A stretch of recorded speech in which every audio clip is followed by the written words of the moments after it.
Hey guys, this is Sean, the male CNA. So today I wanted to talk to you guys about the coronavirus or COVID-19, whatever you're used to calling it, and how it affects CNAs as myself, the frontline nurses, the doctors, and anyone that's actually had to come into contact with this virus and is dealing with it at the current moment. You know, I keep you guys in my prayers, of course, and to the doctors and the nurses that are fighting this, God bless you guys, because I don't know, man. It's just a crazy world out there right now, and God bless what you're doing. So let me discuss with you guys a little bit about the coronavirus is and what kind of symptoms you have to look out for if you come into contact with anyone who has it, and what it could do to you generally if you have a pre-existing health condition or something like that. Let's get down to it. So a little while ago, we all knew that this coronavirus came from Wuhan, China. No, I'm not blaming the Chinese. Of course, you know, stuff happens, and unfortunately, it's just the way it is in today's world. Some people are more sanitary than others. No, I'm not shooting at them, but hey, listen, that's just what happens. So it gets down to it. I know there's a lot of, in the surrounding area in New York, especially New York's really that hot spot for where the coronavirus is right now. New York City is something like, I believe 100,000 or more cases in New York right now actively. And who knows how many are reported. I'm not 100% sure on that front. I believe there's something like 200,000 cases in the United States alone, something maybe even more, but I really haven't been too up to date because I'm trying to keep that a little bit on the back burner because it's just a little bit more of something to worry about. Now, my facility, the one that I work at, thank God we haven't had anything coming through our facility yet. That's what we're on lockdown pretty much. We ain't letting no one in or out. We always get tested coming through the front doors. They ask us to set up a series of questions. We get our temperature taken, and if we're all good, we're ready to go into work. We can start working for the day, our 8-hour shift. You know, of course, like I said, the last couple of videos, 3 to 11. So it comes down to it. I always practice the 5 steps that they're telling us to do, which is wash your hands, sanitize, change your personal protective equipment, social distancing, and staying inside. You know, those are the best ways to really combat this virus. If you're not working, you know, I hope that something alleviates this stress soon enough. And I believe the man in office is doing his best with what he can at the given time. So how is it affecting me as a CNA in the facility that I work at? Like I said, everything's pretty much on lockdown. We aren't letting no one in or out, and they do those 5 things, you know, taking our temperatures, asking us where we've been. And, you know, they're just basically doing what every other facility is doing. You know, sorry that the frontline nurses and the doctors are having to deal with that. And, you know, I wish I could do more to help out, but I can't run the risk of that happening to me, bringing it back to my family especially. So let me talk to you guys about what the symptoms are to look out for. High fever, feeling irritation or scratchiness in your throat, obviously trouble breathing, you know, that type of stuff. Basically, it runs itself like the flu at the very beginning. And a lot of people were saying that they felt those type of symptoms back in October, November, December. In fact, it's crazy because I kind of felt like that myself back then. Guess I knew people that were dealing with the exact same thing, and they were telling me that these symptoms are the exact same things that are listed as what the active symptoms of coronavirus are right now. Now, the coronavirus affects different people differently, especially with some type of a pre or underlying health condition.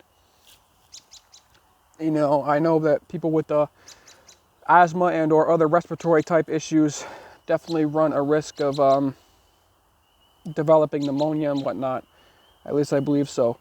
Now, what I've also heard is people with weaker based immune systems obviously are running the risk of not being able to fight the infection, especially the older people. And you know, that's what really worries me the most, especially because I work in that type of an environment.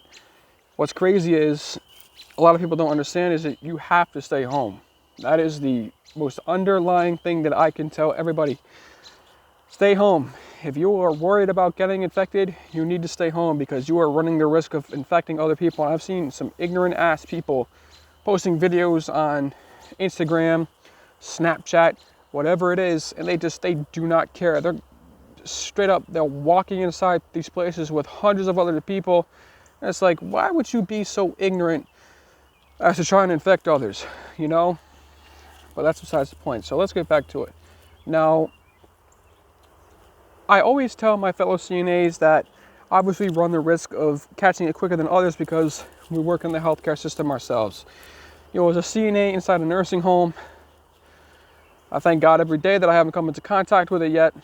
But if that time comes, then what am I going to do? Self-isolation for 2 weeks if I think I came into contact.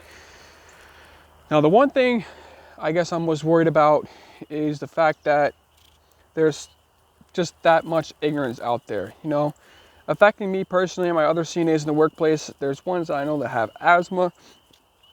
There's people that I know that have these underlying health conditions, and people are just, they don't care. You know, of course, we have to practice our hand washing, our 5 steps, social distancing, all that good stuff. And it's affecting us generally. You know, we get our in-house briefing sometimes about the cases and whatnot's going on in the area.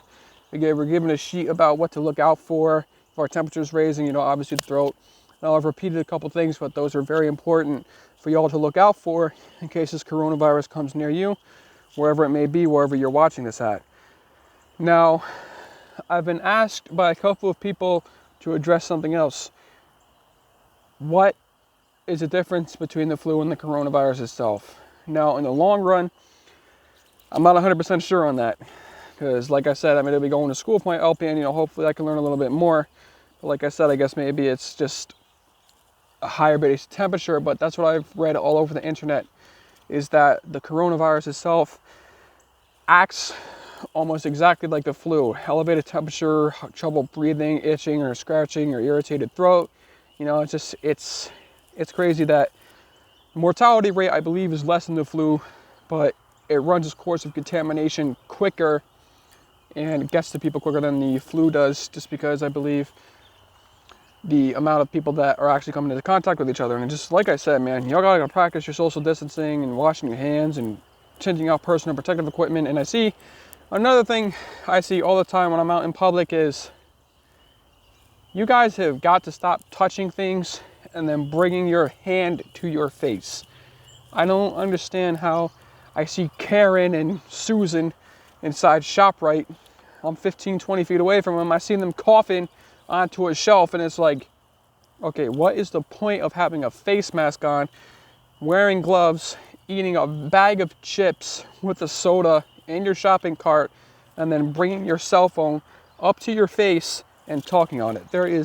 That defeats the entire purpose of the gloves, the face mask, and everything like that. You know, it just absolutely boggles my mind, guys. Y'all have really got to stop doing that, because that's another thing that could lead to the infection process getting to you quicker. And you people have got to stop with the toilet paper, because that's just crazy. Other people need that. I see people and moms complaining about baby wipes being gone. And I see senior citizens scratching their faces when they're going up inside the stores, and they're just like, what are we going to do? We need it too. So let's just, you know, show a little bit more compassion for others and stop price gouging some damn hand sanitizer. Come on now. That's just crazy. All right, guys. Like I said, I spoke about the coronavirus and how it's affecting me and my fellow CNAs and how it really is overrunning places, especially like in New York, you know? It's nuts. It really is. It's crazy the way that this thing's running its course, and I pray to God it slows down. God bless all the doctors and the nurses and everyone else who's dealing with this right now. It's that male CNA signing off. See you guys in the next video.